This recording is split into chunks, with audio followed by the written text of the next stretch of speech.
আসসালামু আলাইকুম রহমতুল্লাহ বারাকাতুহু।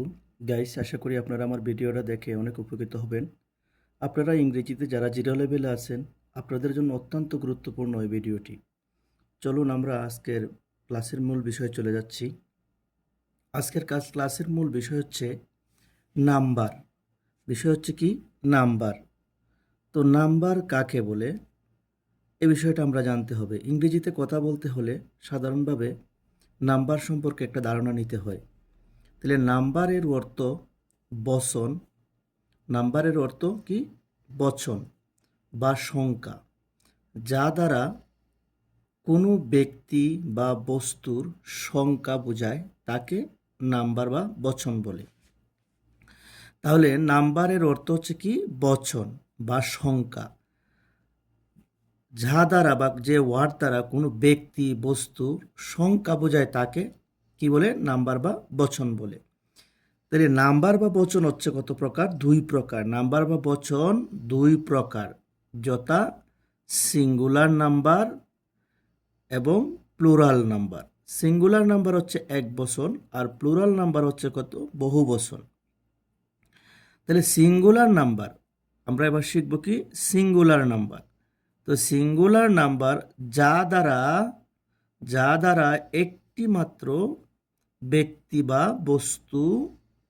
বস্তু বোঝায় তাকে কি বলে? সিঙ্গুলার নাম্বার বলে। যা দ্বারা একটি মাত্র ব্যক্তি বা বস্তু বোঝায় তাকে কি বলে? সিঙ্গুলার নাম্বার বলে। তাকে কি বলে? সিঙ্গুলার নাম্বার বলে। তো আপনারা দেখেন একটু,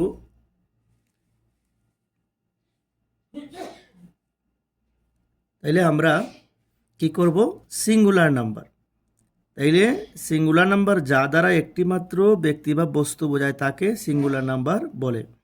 আর প্লুরাল নাম্বার দেখেন, প্লুরাল নাম্বার হচ্ছে যা দ্বারা একের অধিক ব্যক্তি বা বস্তুকে বোঝায় তাকে প্লুরাল নাম্বার বলে। তাকে কি বলে? প্লুরাল নাম্বার বলে। যা দ্বারা একের অধিক ব্যক্তি বা বস্তুকে বোঝায় তাকে কি বলে? প্লুরাল নাম্বার বলে। এবার আমরা সিঙ্গুলার নাম্বারকে প্লুরাল নাম্বার করার নিয়মাবলী আলোচনা করব। কি করব? সিঙ্গুলার নাম্বারকে প্লুরাল নাম্বার করার নিয়মাবলী আলোচনা আমরা করব।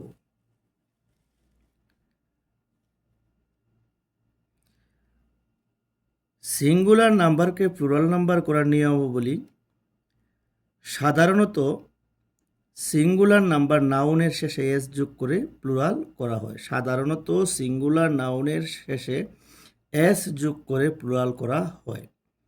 যেমন সিঙ্গুলার এক বচন, প্লুরাল বহু বচন। পেন অর্থাৎ কলম, পেন্স কলমগুলো। বুক বই, বুকস বইগুলো। Book books. কাতা কাতাস। Pen pencil, pencils. ব্যাগ অর্থাৎ তলে, ব্যাগস। কাউ অর্থ গুরু, কাউস গুরুগুলো। গার্ল অর্থ বালিকা, গার্লস বালিকারা। ফিল্ড অর্থ মাঠ, ফিল্ডস। বল অর্থ বল, বলস। স্টিক অর্থ লাঠি, স্টিক্স। চেয়ার অর্থ কার, কার্স। ডোর অর্থ দরজা, ডোরস। রিভার অর্থ নদী, রিভার্স। বার্ড অর্থ পাখি, বার্ডস। তো গাইস, আমরা এইভাবে আরও 20টা নিয়ম আপনাদেরকে দিব। টোটালি আজ 6টি নিয়ম দিয়েছি। বাকি ক্লাস দেখার জন্য